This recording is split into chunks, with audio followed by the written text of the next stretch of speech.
Legendary status. Vic XL, Sam P's aka TF. Where y'all gonna learn, man? You can't stop what's inevitable. It's the incredible. PZ AKTF dropping jewels, but they edible. I ate my vegetables, but he ate my spinach. Riding with Vic again, so no, we ain't finished. Legendary status, so no, you cannot copy. Riding dirty radio, so crispy, also sloppy. Instant to the street, so we know just what is needed. But keep it underground, staying down, cause we ain't greedy. This is where you find what is popping for the culture, where we keeping it all fresh and stay away from all the vultures. No scavengers here, just keeping it real. Vic got it out the mud, but it's still so clear. So sit back, relax, and just let us lead you. If you trolling for no reason, then we don't need you. It's Vic XL, he can't be stopped. Riding dirty forever, the home of real hip hop. Ride dirty, dog, and y'all can't harm me. I'm living fly in the sky with the stars. Ride dirty, ride dirty, ride dirty, ride dirty. Ride dirty, dog, and y'all can't harm me. I'm living fly in the sky with the stars. Ride dirty, ride dirty, ride dirty, ride dirty.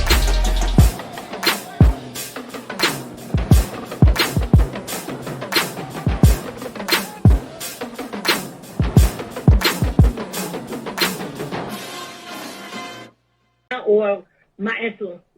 Who are your influences, period, Okay, point so- blank? Like some of the people that make you want to be that inspired you to be the artist, and some of the people that make you want to be the best artist you can be now. Right. So, again, Dougie Fresh, Slick Rick, of course, I'm going to always say them because they're the ones who I was writing, my first song to. But I'm not going to lie. I listened to so many people, and I was inspired by a lot of people back then because I love music. So that's from the females, from the MC Lights to the Salt and Peppers to the Queen Latifahs back then, to the Eric B. and Rakim and the Big Daddy Kanes and the EPMDs and like those people and so many more, LL Cool J, Rob Bass, you name it. All of them back then inspired me. I would say now when we start to transition into, this era, right now, no matter what I do, I know if I put on Jay-Z, I'm not skipping the song. That's number one. I love Jay. I'm always love Jay. I just love his whole style, the way he raps. I like how he evolved as a person. And female-wise, if I had to pick, it's so hard because there's so many, right? But if I had to pick, if I would pick now, even though I know that she doesn't really have stuff out like that now that's current, I would pick Lauryn Hill because Lauryn Hill is so well diverse in what she does, from the singing to rapping to educating in her music to the message. And I just love what she has to offer as an artist. Now, when we talk about bars and swag and all of that, Nicki Minaj. I realized Nicki was one of my favorites when I'm like, hold up. Every time Nicki come on, I'm not skipping it. I'm not saying fast forward or turn it down. I make sure, like, when I'm listening to her songs, I know all her lyrics. So I know that she's one that, definitely inspires me. When I hear her stuff, I'm not skipping. That's all I can say. All right, I got to ask, because you mentioned Dougie Fresh in the show. So how did you feel as a youngster admiring the show when these two females burst on the scene with this song called The Showstopper? How did you feel when Sgt Pepper took a swipe at Dougie Fresh?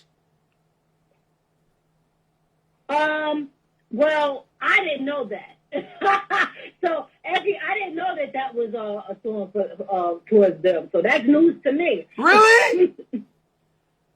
You didn't? Yeah, I didn't know that. Yes. I did not know. I didn't know every single, every single industry beef. You'll be surprised, like, some things happen and then later on you find out, oh, shit, that's what they meant or that's what they was talking about. You know what I mean? Like, back then, I just was really enjoying the music. Like, me enjoying the music, running home every day, never wanting to miss Video Music Box or Yo MTV Raps and all of that. I didn't care what was going on outside as long as I never missed that. It did something for me, right? It's a part of the culture, and I love that. So for me, I listen to everybody where I didn't really, even back then, I never got too caught up in personal stuff. I just really was enjoying the art. Okay.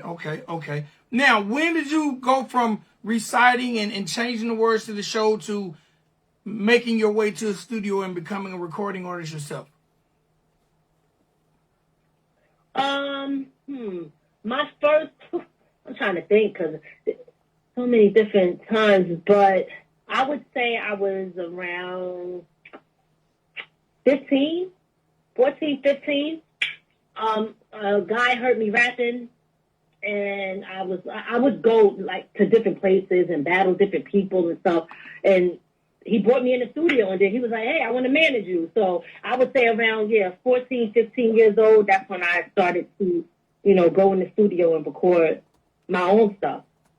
All right. And what was it like? What was that first studio experience like for you? And what was it like being a female at such a young age pursuing this rap game?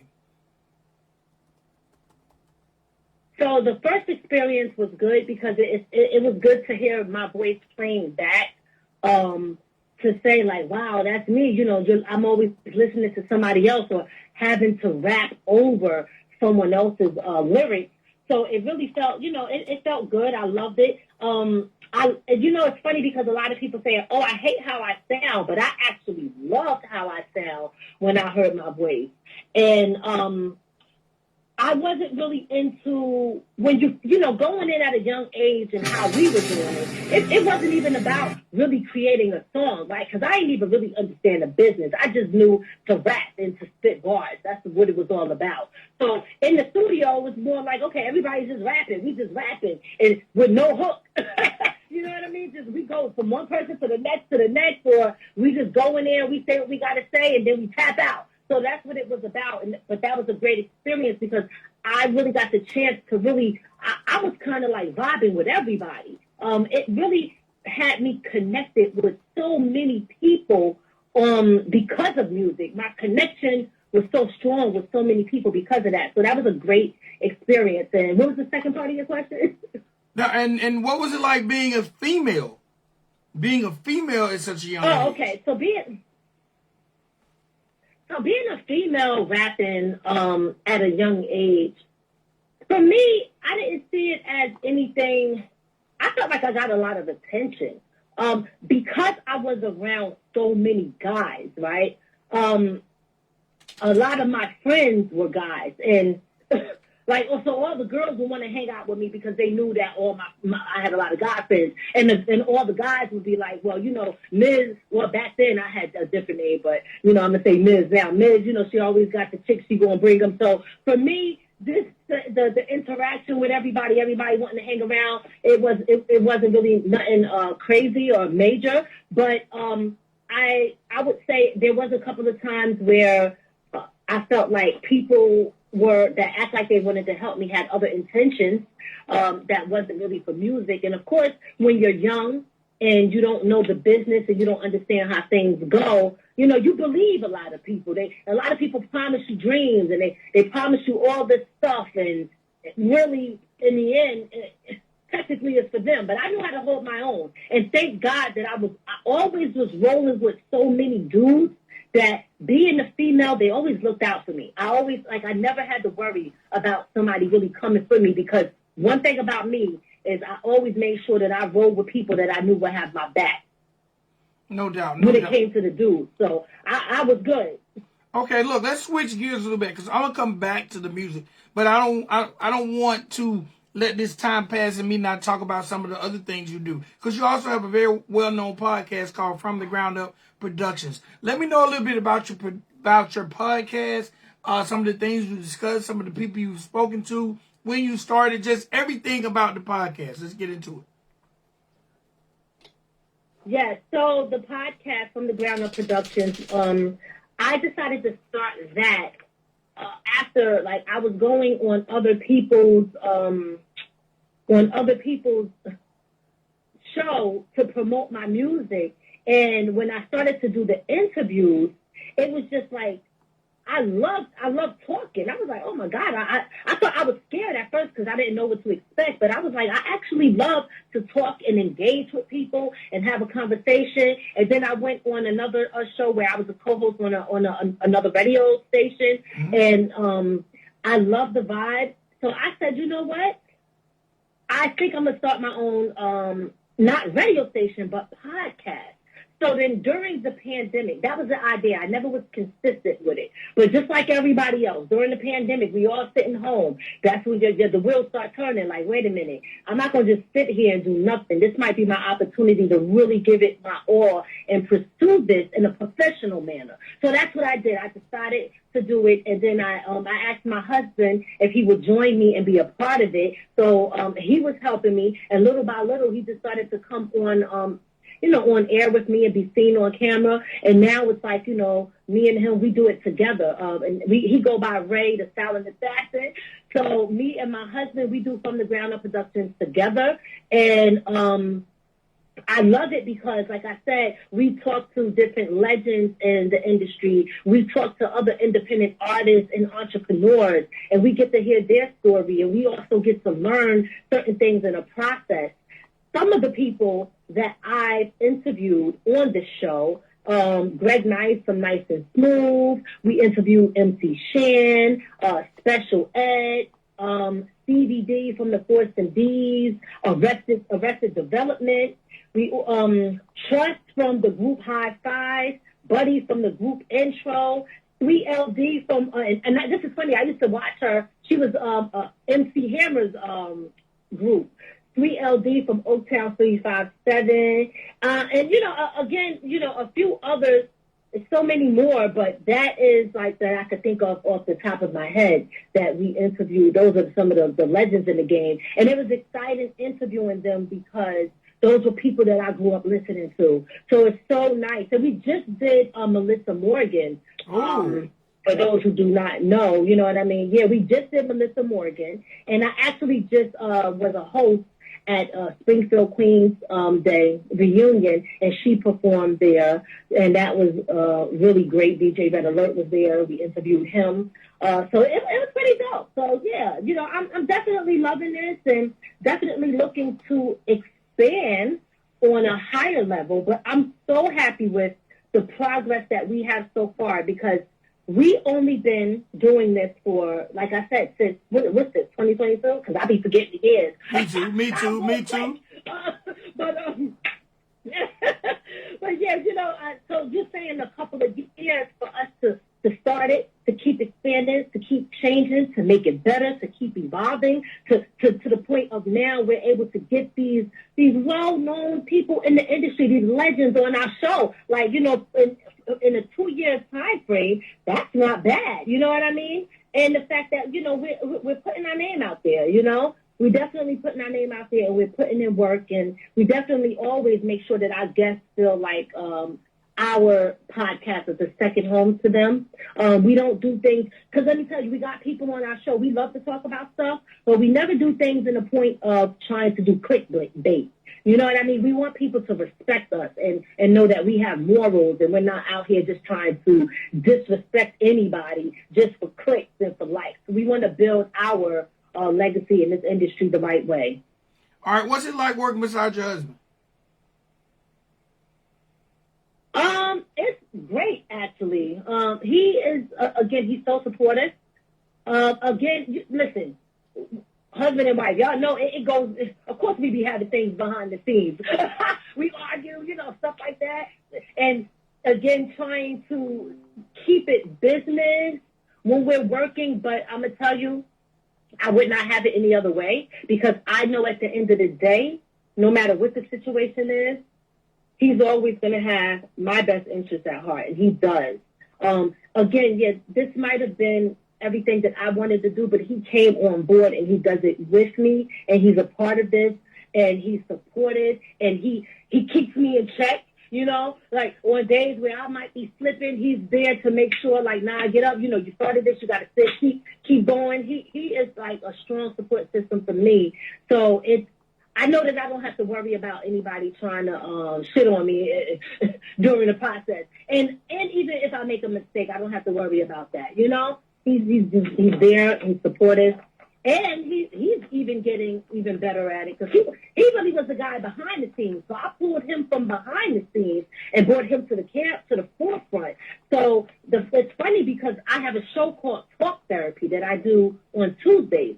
So it's Talk Therapy Tuesdays where we discuss different topics because we need that, especially now in today's time. So I was doing it at one point by myself, but then I started to bring him on because I'm like, you know, I feel like they need a man's point of view. You know, like you're hearing my point of view. It might be different than a man's point of view. So, and then I started realizing that the guys like that because he speaks for them. I speak for the women, you know, but we come together. We don't sugarcoat nothing. We ain't agreeing with everything. We will disagree and be okay with that. You know, it ain't no, oh, we're going to make everything look peachy creamy. Nah, we don't do that. It is what it is, but we still got the respect. All right. Now, I also noticed that you're in the process of launching a potato chip line.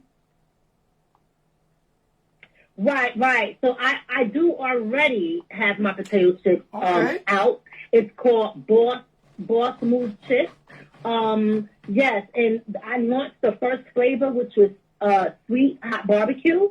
And if they could go there, actually you could go, I have to post more because I've been so busy, but I have a website, bossmovechips.com, or they can go to the Instagram or wherever, put in Boss Move so you can see the chips, see people eating them, see it in stores. Right now I'm working on getting it in the big box stores because Boss Move Chips is a potato chip company that represents the people, so it is made for other people's faces to be on the chips. So this is more for entertainers, entrepreneurs, community leaders, and things like that. I always tell people, because this is so important that people know this, a lot of people don't understand what goes into something like this. When someone don't understand the business aspect and they may look at it as it might be the small thing where I'm at home just putting other people's chips and filling the bag. Now, we're not doing that.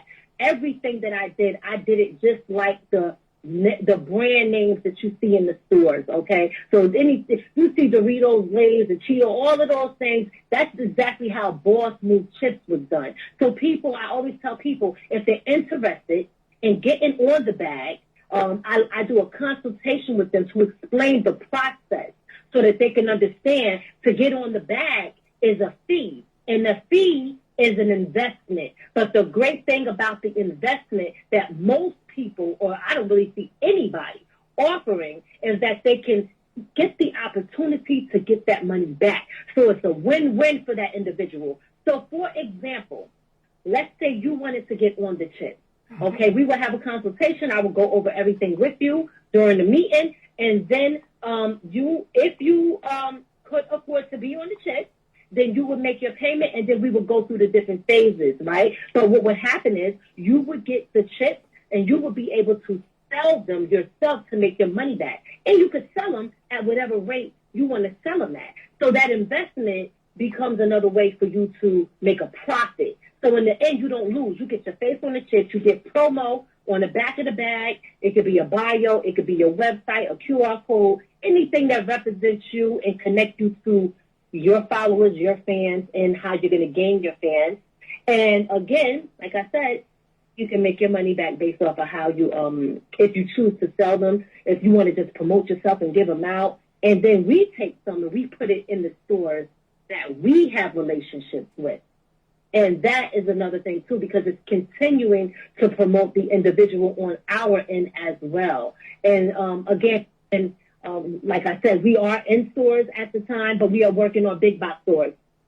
Okay. All right, before I let you go, let's talk about this new single you have called Riding. Tell me who produced it and what's the concept behind it. So my daughter's father produced that. His name is Contagious Funk.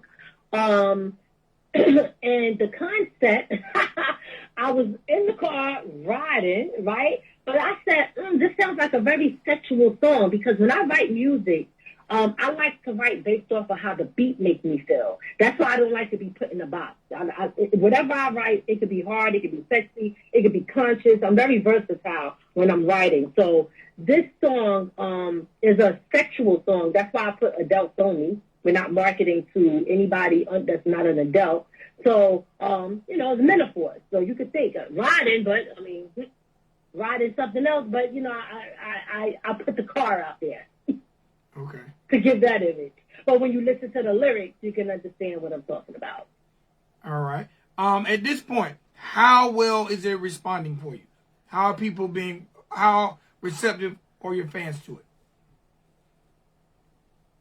People love it, which is, I mean, 90 seconds.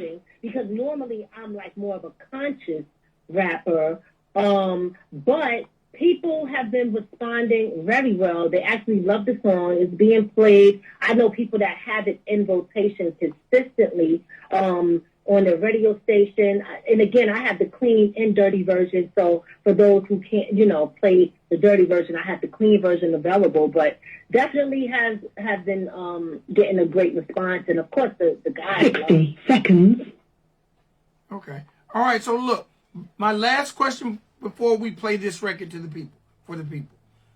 How have you been able, because we live in the world of social media. If you don't have social media now, it's almost very hard to even get anything done. How have you used social media when it comes to marketing your podcast, your chips, as well as your musical career? And you're an author. We didn't even talk about you being an author.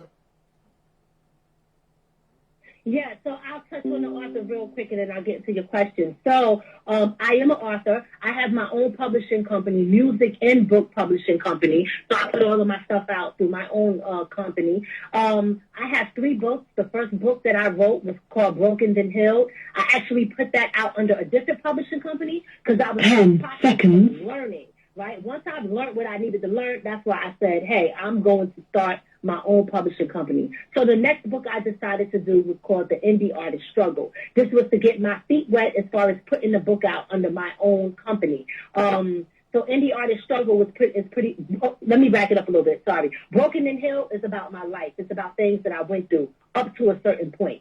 Indie Artist Struggle is about me coming back into the music industry as an independent artist and the struggles that I face. And then I teach people things that I've learned so far that might be helpful to another person that's also in the industry. Then I just released a 30-day manifestation book. This book is more of an accountability book. It's more like a not diary, but a journal. So this book is really to just kind of like help people complete a goal. You know what I mean? Because I think we live in a time where everybody want to get things done and stuff like that. So those are the 3 books that I have out, and all of them could be ordered on Amazon or directly from me on my website, which is ladimiz.com. I spell lady with an I, so it's LADIMIZ.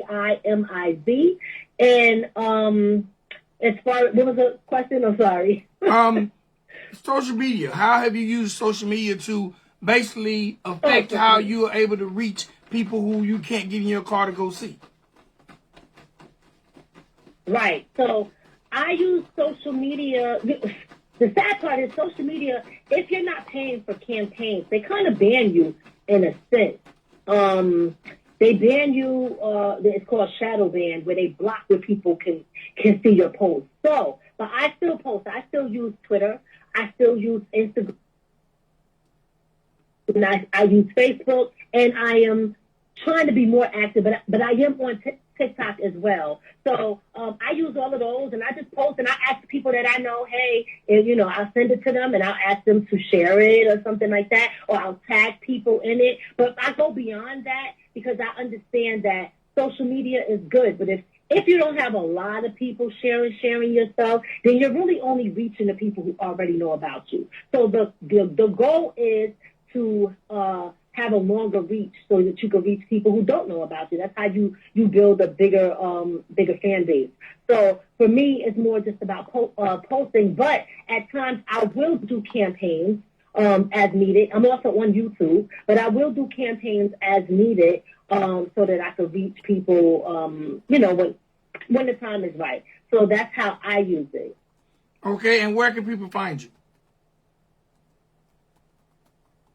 The first place, again, I always tell people to go is to my website, LadiMiz.com. That's www.LadiMiz.com.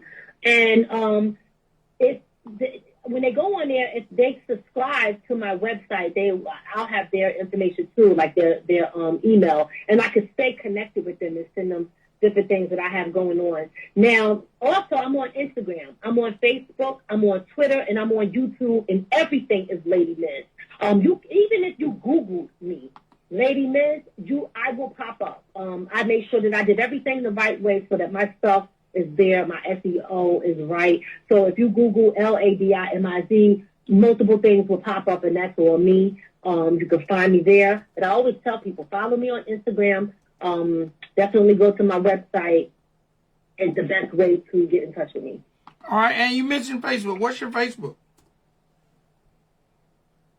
Ladi Miz Music. Ladi Miz Music. All right, Ladi Miz, it's been an honor and a pleasure to talk to you. Do me a favor before you get up out of here and introduce your record to the world. Sure. So what's up, people? This is your girl, Ladi Miz, and you're listening to Riding Dirty Radio, right? Yes, ma'am, Riding Dirty Radio. This is my joint called Riding. Thank you so much, Mom. Yes, and this is my joint called Riding.